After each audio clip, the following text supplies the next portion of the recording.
Hello and welcome everyone. We are back again with our next episode. I think it's episode 7 now we're on. Can you believe it? 7 episodes we are on already. Yeah. And today I've been trying to think of a topic on what to discuss. So recently I've been watching the TV show called Strictly Come Dancing. It's in the UK and it's about basically a celebrity that comes on and learns to dance. And then they go through a range of different dance moves, and you get to the final and then someone wins. Whereas I'm just going to add one thing. So it's like Dancing with the Stars in America. It's the same thing, but called Strictly. Now, I'm just curious about the name Strictly. How does that have anything to do with dancing? I've been trying to figure that one out. How is that relatable? I don't know. I think it's like the ballroom, Strictly Come Dancing. I'm not actually sure on that. I'd have to look that up. Good question. Yeah. Just curious. There is something. I think there is something like in terms of the ballroom, Strictly Come Down. I think we might have had a TV show, but I don't watch a lot of TV, so I'm not clued up on all of these things, unfortunately. Yeah, no, I was just kind of curious if you knew. Okay, so so I'm sorry for interrupting. Oh, go ahead and continue. Sorry. Yeah, just how I've watched this couple. And there's one girl, the celebrity, she was on a TV soap. That's where she's from originally, and she's deaf. She can't hear, and so she's had a real challenge learning how to dance, as well as, her teacher, Giovanni, she's called Rose. And you can check out their videos on YouTube if anyone's interested, but I know for copyright reasons we're not able to show the video on here. But just watching them grow as a couple every week, and he's been in such an awe of her, how she's come together, and she's just been an amazing dancer. And I think when you're passionate about something, this year's, because I've watched it a lot of years, but this year has been there's just been something about it. The couples on it have been very emotional. They've had their hearts on their sleeve. But in doing that, I feel like they've got more out of the art, the dancing art, because they've really just jumped into it with all their hearts. And this couple, the more he's grown from it as well, it's not like he's just, been training her to dance. He's been learning a whole new way of having to teach to dance. Yeah. He couldn't do the sign language, he had to learn all of that. And just each week to watch them grow. And he actually won the final.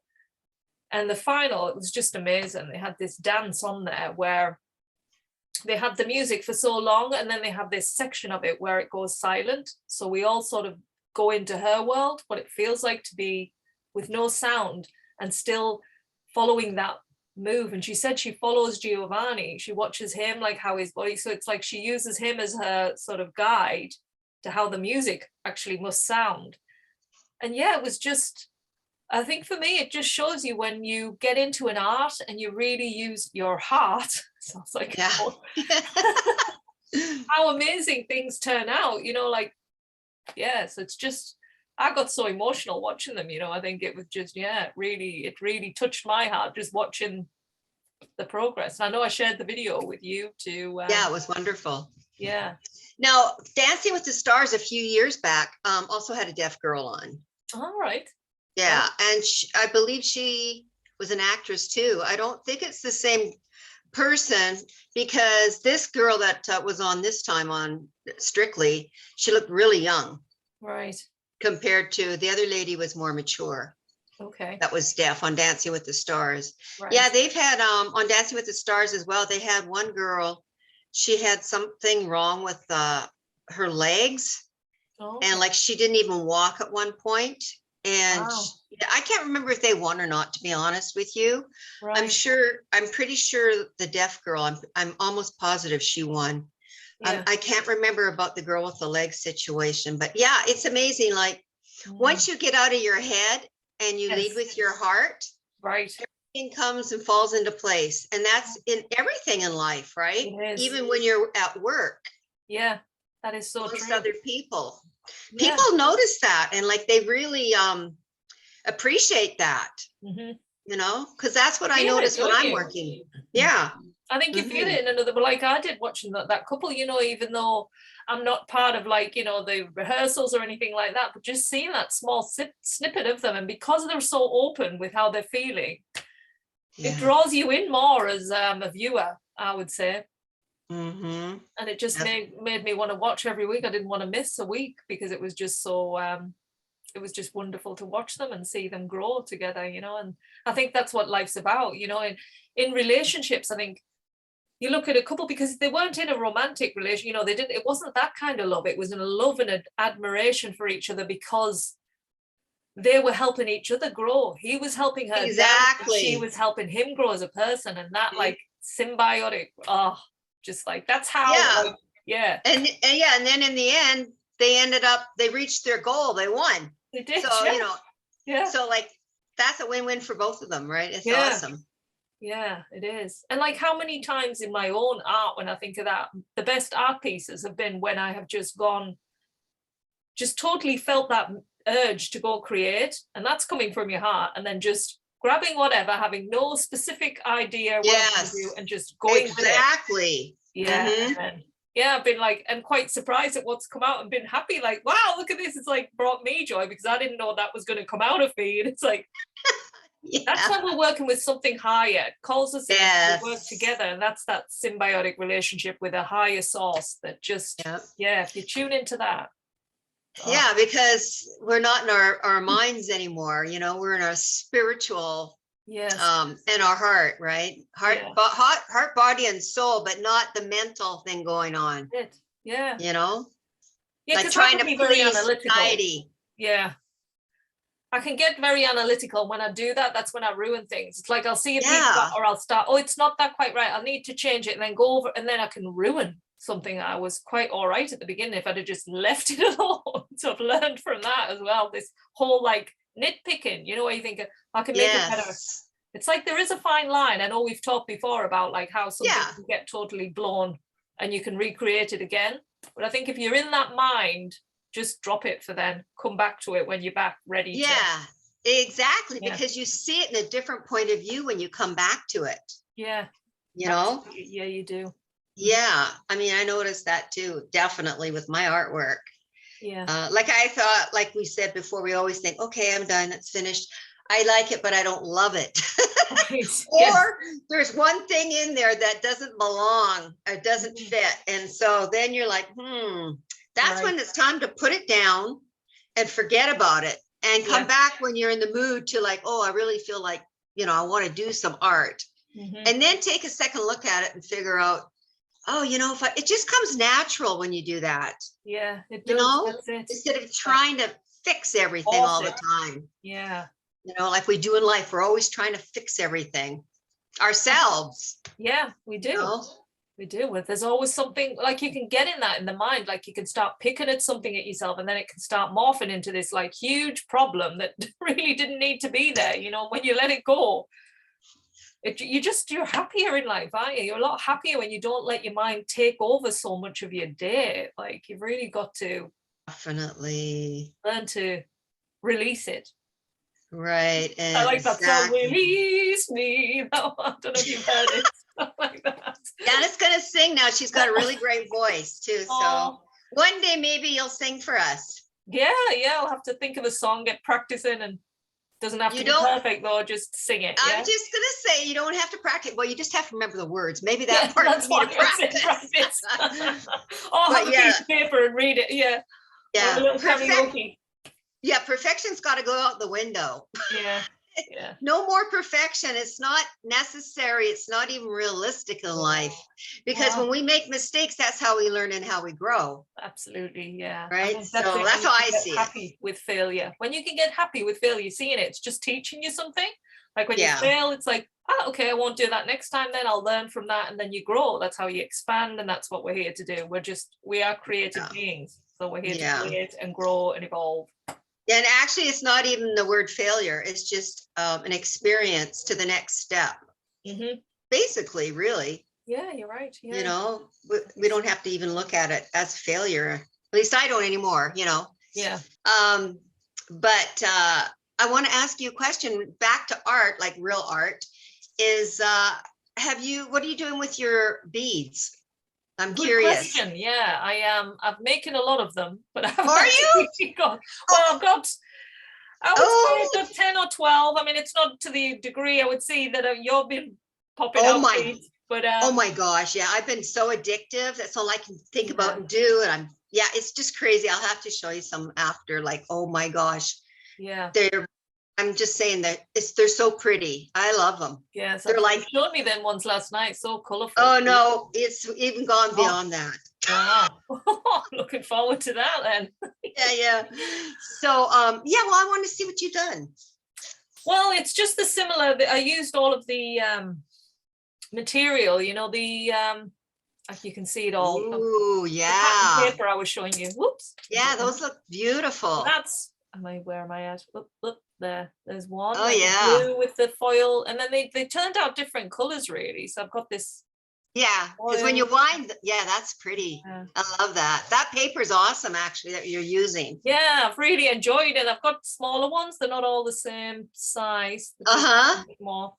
So yeah, it's like I was thinking about, like I was saying before, maybe producing a flower or something like that. It's like I think I want to intertwine them with some other kind of materials, like a metal or something, you know, have the paper so it gives it more of a solid, because I feel they're quite weak on their own. They need some kind of like pulling them together. So it's like the more I make, I think my mind will then sort of start bringing some kind of idea together in what to do with them. Maybe have that on a keychain, you know, in a flower. Something like that. Yeah, would be that'd be cool. What about, so you're not going to do the headbands for your nieces? I don't think so. No, I don't know. I just don't think they would work as well as a head. Well, they might, but I'm just not feeling that vibe at the minute. I think maybe do other beads. Maybe they'll be more like, yeah, they'll fit really well going round. But yeah, I think this one sort of, yeah, even like a moon effect or something, you know, I don't know how to, yeah, like a fan. You can make like a little elastic, I mean, for Christmas, like for stocking stuff or whatever, you probably already got them gifts, but what's really easy and fast is you get the elastic, what is it called? The elastic, elastic band. No, not a band. It comes on a roll, like it's like a thread. Okay. But it's elasticized. Oh yes, string. Yeah, so it's elastic, but it's clear. Yeah, like elastic. You get it at the craft store or on Amazon. Anyway, so you can just thread those along and then tie it on the end, and it's really easy because when you tie it, the knot just goes right into the circle. So I mean, it's just, you know, fast, and you could do a couple of those and give them to the kids. Bracelets. Yeah, little mini. Yeah, little stretchy. Yeah, because kids love the little bracelets. Yeah, that could be an idea. Yeah, because I've got little beads as well, so I could wind some of them in between. Yeah, just something fast, you know, because I just thought it would be cute for you to give them something like that, because the headband's going to take a lot more time. You're going to have, you would have like a bobble, eh? You could put a bobble in their hair if it's like that, rather than putting it on the wrist. They could tie their hair up and then put that in. Yeah, you'd need small ones, like the small one that you have. You need smaller or round ones. Okay. Because if you use the big chunky ones, they're not going to lay flat when you tie it on. Right. You got to think about that, right? Like once you wrap it around, if they're that long, they'd need to be like. That's not going to work. Yeah. Yeah. If they were round, they would work. Yeah.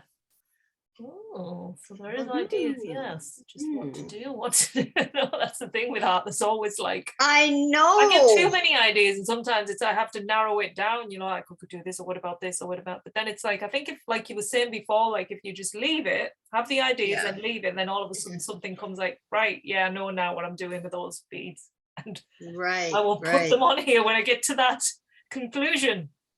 I've got to show you my keychains. Oh yes. Yes, they've progressed, you know. I'm excited to see. So anyway, so I've been adding feathers. Wow. And then on the feathers. Look at that. Purple and orange. Woohoo. That is fabulous. Yeah, here, this is the same one. It's got two feathers on this one. Oh my God, they just bring so much joy. You could hang those in your car as well, you know. I know, right? Yeah, that would be fab. And then so what I'm doing is I'm doing a lot of embellishments. Right. Yeah. Oh crap. I always have problems with it. So like on the ribbons, now you can see. On the ribbons, I'm like, there's just so much detail. You could spend ages looking at these. Whoa.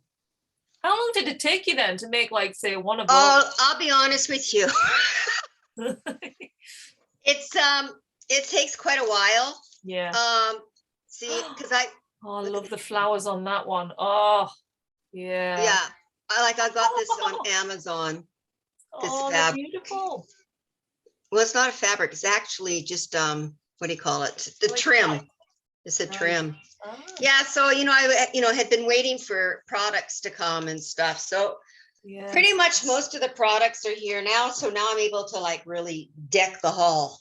You are decking the hall, definitely. Whoa, your home's going to be so decked out. It's like, wow. You can't be miserable in your home because the art you've got all around the place, and then now it's just like joy. I just love it. I mean, that's why. That's what we like. We like color and stuff. Then I'll show you. And sparkle. So what I've been working on this morning are the beads that I did. They're sari beads. Like they're made from sari silk. Right. And so then I put wires on them. Oh, I like that. That's a great idea. Oh, I might wire. And then these are seed beads. So you put the seed beads onto the wire and then you wrap it around. Right. But then what I ended up doing, because the fabric gets a little, it starts fraying. So so you could leave it like that. But what I wanted to do was I do the end. Wire cutters then? Wire cutters and things to no, I just use scissors because this type of wire is soft. You did cut. Yeah. So like here's a purple one. It's quite pretty. Oh yeah. But see what I'm doing? I'm using acrylic paint on both ends and doing paint on the ends. Let me go back a bit. Oh, sorry, honey. That's all right. No, I'm just saying for the audience, they might not be able to, because it does get blurry the closer you get. Can you see it now, okay? Yeah, I can see it. Still. So that way I know how close to put stuff, right? Yeah. Yeah, here's a mixed one. Oh, wow. They're fun. You got jewels as well. Have you put those jewels in and then put the wire around? What jewels? You mean the little beads? Yeah, no, the beads, like I said, you pull some of the wire out and then you put the beads on the wire and then you're going to wrap it around and you just kind of move the beads around as you go. Right. You can move them around a bit even after they're on. So what are you going to make with those then? Back to you with the question. What are you going to make with your beads there? Do you know yet or not? No. I mean, I love these so much. Yeah. I mean, I might even sell these because they're these would look really, people could really use these in their artwork. Oh yeah. Fabulous. They're so pretty. It's just so got purple wire on that one. Purple and pink, and then now purple one with gold. Oh. And the funny thing about it is I don't really plan on which beads. I just grab stuff, right? Like the wire. That's it. Yeah. The only thing I do is I make sure if like this is a yellow sari in the background. Okay, yeah. So I'm going to put something that's going to show up on the back. So I use the darker green, but normally I just kind of grab, I go, okay, whatever's going to happen is going to happen. That's great. And then I do this. And then I just grab the beads and I'm just finding out they're so pretty just naturally how it falls into place. Yeah. Oh, love all that. So this one's really, this is one of my favorite beads. I don't know if I can part with this one. We get like that. Oh. This is just a sari fabric, how it was. Wow. And I just put it on. Flowers just spanning out. Yeah.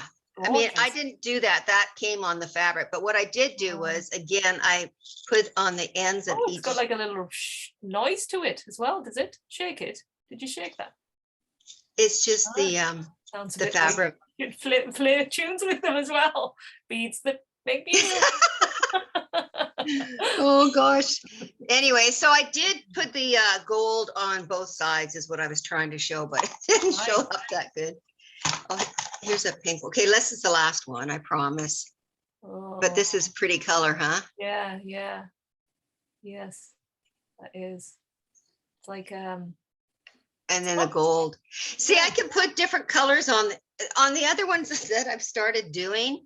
I'm using different colors. Like if this bead is pink, then I'm gonna maybe put. Can't see it. Lift it up a bit. Oh, sorry. So forget all the beads and the wire. Right. The other ones are just got the sari on them. Okay. Sari silk. I do like that wire idea though. I think that's what I need on my beads, because it's like the paper, I want to just give it a bit more solidity, I would say. And I like the wire gives that more solidness that I'm after. Yeah. Personally. Yeah. I mean, you could also like put sequins on too. Like I did, this one was the sari fabric. Okay. And, normally I would have maybe cut it off, this part off, and just had the whole thing like that. But I thought, no, I'm just going to leave it how it came. Yeah. And then, of course, I put the gold tip on it, which it doesn't look gold in here. It doesn't look as gold on there. It looks kind of more like a straw kind of look. Yeah, but it's actually gold. Wow. The gold acrylic paint. Anyways, enough about my stuff. That's like when you see a sunset, isn't it? Or a sunrise. You take a photo and it's never as. Yeah, I know. You see it with your real eyes. It's like being there. So, I mean, just getting that's the hard part. That's the hard part about. Yeah. Even like on the art website that I'm on every day. Yeah. Everyone on there said, you'll see that. At least once or twice a day, you'll see someone say, "Oh, unfortunately, it doesn't really show what it's really like, but you can get an idea." Yeah. Excuse me. Yeah. That's it. Yeah. But I think the idea, I mean, if they're, that's the kind of like surprise as well. You see it, it's like, oh, it looks good. And then when you get it, it's even better because you're like, wow, I didn't realize it was good, but now it's like excelled my expectations. Yeah. So that's good because they do look great. They still look great seeing them there. Well, you get the idea, but it's not, near what they really, look like in person, just like our artwork, like you said. Yeah, that's it. But I mean, I'm just getting to so many supplies and stuff now. I'm like, do I need to buy a new dresser, or I need to buy something? I've got all the containers now, the plastic containers, but that's now it's like I still have. Because if you're not, you don't know what you have, and then you forget what you have, you rebuy stuff, right? It's just insane. You really need to have a room set up, or an area in your place where you can just leave things out where you leave them because, I'm too tired to finish this or whatever. Yes. Yeah. And you can see everything that you have and that you need is right there. Otherwise you put things away and then, I don't really need to go into all this, but it's a hassle. Well, a friend of mine, he was an artist and he lived on his own, and his house was a 2-bedroom. He had one of the bedrooms was just his art studio. That's what I would like. His canvases, out and just paint. So he could just go in there, be creative. And when he was done, just leave it and then go to the rest of the house, which was back to the normal state, So that would be nice to do that. Yeah, well, or even sort of people who've got garages or things like that. Garages are full of a lot of junk. If you could clear it out, you could make a little studio or a little shed. Even get a little shed in your garden, and then if you don't, maybe get some. What you could do is get those. You can get those dividers. I can't think of what you call them, but they stand up and it's like it stands around like you can open like when you go to vote. I don't know how it works over there because we don't really, but it's like you can hide a section of your room off, so you could cover it with like this you mean the panels, the hanging panels? Panels that are on stands, so you can move it around, and then you can have a section of your apartment or whatever, it's just covered, and you can put all your art behind that, so it's like hidden. Yeah, go around the corner. Would take up my whole living room. It depends. Well, plus I have my cats. They're so cute. When I'm like working on stuff, they come and they sit and they watch everything I'm doing. It's amazing because they're like, oh, look at that thread. I wonder if she's going to play with me with that. Like you could just see them. It's really like fun to watch. Cat toy, isn't it? Oh, yeah. Oh, yeah. Yeah. It's hilarious watching them. I feel bad. It's like, but I'm like, no, that you can't play with this. You have to make one then. You'll have to make a little like cat beanie toy. There you go. You know what I did? I have like these wands, but they're like older now. So like they're kind of half bent and stuff, right? Yeah. But I took one out and I tied on some wool and they love it. Like if you have a string, like you can pay $30-$50 for a toy and they'll play with it for a day or two. And then, but if you've got a string on something that you can wave around, they go crazy and it costs nothing. There you go. Tip for cat owners. I know, right? Exactly. Sorted. Yeah, I know. So time to go, but yeah, nice chit-chatting with you. Yes, enjoyed chatting with you all. Hope you enjoyed it too, and we'll see you again for our next episode 8. We're moving on. Great. All right. 8, isn't that great? Yeah. Good. There we go. Oh, we're chipper today, right? Okay, take care. Bye. Bye.